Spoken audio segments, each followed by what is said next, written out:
Okay बंधु, India की सबसे महंगी और बड़ी फिल्म जो कि 835 करोड़ में बन रही है, उसका बड़ा सा टीजर ट्रेलर या फिर यूं कहे कि इंट्रोडक्शन वीडियो हमारे सामने रिलीज हो चुका है। जी हाँ दोस्तों, वैसे तो इसमें ज़्यादा कुछ नहीं दिखाया गया है, लेकिन जो कुछ भी दिखाया गया है वो आपके अंदर भक्ति जगाने के लिए काफ़ी है।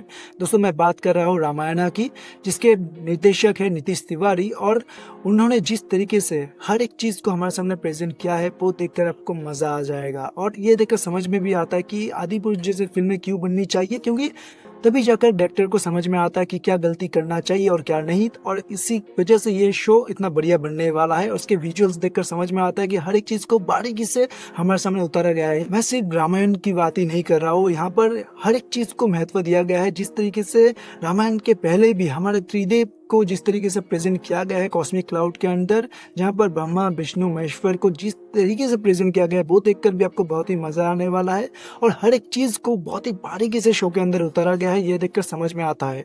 दोस्तों, ये शो कितना ग्रैंड लेवल का होने वाला है आप इसके विजुअल्स देखकर समझ जाओगे। साथ ही इसके अंदर जो बीजीएम बज रहा है उस पर भी खास ध्यान दिया गया है, जो आपके अंदर गूज़बम्प्स लाने के लिए काफ़ी है। और हो भी क्यों ना, जहाँ पर ए आर रहमान और हैंस जिमर जैसे बड़े बड़े म्यूजिक डायरेक्टर्स का नाम शामिल हो तो वो तो कमाल करेंगे ही। और ये कमाल इस शो के अंदर दिखता भी है। और साथ ही साथ जिस तरीके के एक्शन सीक्वेंस दिखाए गए हैं, जहाँ पर रणबीर कपूर और यश के शॉट्स दिखाए गए, हालांकि वो बहुत ही कम वक्त के लिए हो, लेकिन जिस तरीके से रणबीर कपूर दौड़ते हुए वो तीर के साथ वो निशाना लगा रहे, वो चीज़ देखने में भी आपको कमाल लगेगा। और ये चीज़ देखकर समझ में आता है कि शो के अंदर बहुत ही ज़्यादा बढ़िया एक्शन सीक्वेंस होने वाला है। और ये सब कुछ एक कमाल एक्शन डायरेक्टर की वजह से होना संभव है, जैसे कि गाय लॉरेंस। और उन्होंने हमें बहुत ही बेहतरीन शोज और फिल्में दिए हैं, जैसे कि सुसाइड स्क्वाड में उनका एक्शन सीक्वेंस हमने देखा है। और साथ ही साथ जिस तरीके से फ्यूरिसा या फिर मैड मैक्स के एक्शन सीक्वेंस थे, वो सब कुछ देखने में भी हमें मजा आया था। और इस बार रामायण के जरिए उन्होंने फिर से इंडिया में एक धमाल मचाने का काम शुरू कर दिया है। तो दोस्तों,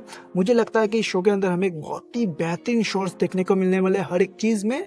और उसके लिए बात शो के कलाकारों की करते, इस शो के अंदर बहुत ही बड़ी स्टार कास्ट होने वाली है, लेकिन अभी तक सबके नाम रिवील नहीं किए गए हैं। लेकिन जिनके भी नाम रिवील किए गए हैं उनका नाम आपको एक बहुत ही बड़े ओम के ऊपर लिखे हुए दिखेंगे, जैसे कि रणबीर कपूर जो है वो श्री राम के रोल में होने वाले हैं। और उनका एक बहुत ही बड़ा ट्रांसफॉर्मेशन हम देखने वाले हैं, जहाँ पर हमने एनिमल में उनको एक बहुत ही अलग रोल में देखा था, तो यहाँ पर हम उन्हें एक बहुत ही अलग और भव्य रोल में देखने वाले हैं। और मैं आपको बता दूं कि वो एक्टिंग की सभी स्किल्स इस फिल्म के अंदर तोड़ने वाले हैं। वो एक अलग ही रोल में हमें दिखेंगे और हमें उनको वैसे ही महसूस करना होगा। और ये चीज़ हम यश को लेकर भी बोल सकते हैं, जहाँ पर केजीएफ और टॉक्सिक में उनका थोड़ा सा शॉट ही हमारे लिए काफ़ी था, तो वैसे ही यहाँ पर भी एक थोड़ा सा उनके आंखों का शॉट हमें देखने को मिला है, जहाँ पर वो रावण के रोल में है।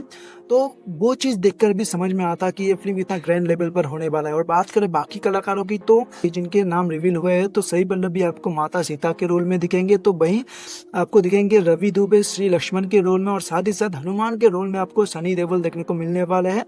और ये सब कुछ बहुत ही बढ़िया तरीके से हमारे सामने प्रेजेंट किया गया है, जहाँ पर उनके नाम जब रिवील भी हो रहे थे तो उस बड़े से ओम के ऊपर आपको जैसे राम और रावण के युद्ध दिखने को मिल रहे थे। और साथ ही साथ माता सीता जिस तरीके से वन में बैठी हुई है, वो चीज़ आपको देखने को मिल रहा था।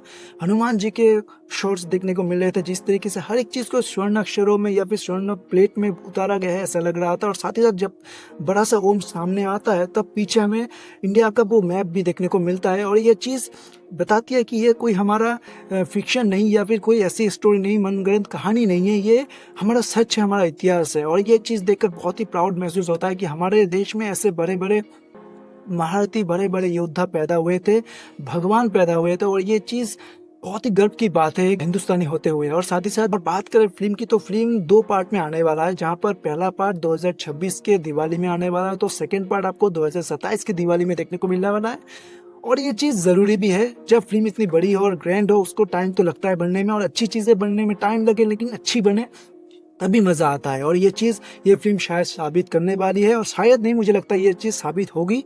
और आदिपुरुष वाले आप समझ जाओ, ये फिल्म देखो अच्छे से, क्या गलती हुई थी आप खुद महसूस करो।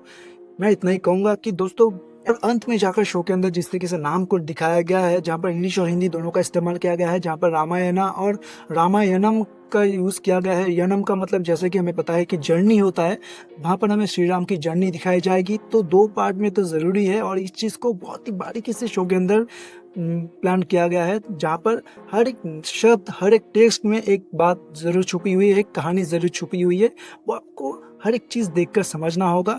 तो मुझे लगता है कि ये एक बेहतरीन शो होने वाला है, बेहतरीन फिल्म होने वाला है और आपको टाइम देना चाहिए। और वो फील बहुत ही कमाल का है, मैं आपको बता नहीं सकता। और इसीलिए जाते हुए मैं इतना ही बोलूँगा कि अगर आपको कुछ भी महसूस हो रहा है वो चीज़ आप कमेंट में बता सकते हैं। और साथ ही साथ आज जाते जाते एक चीज़ ज़रूर बोलिए, जय श्री राम।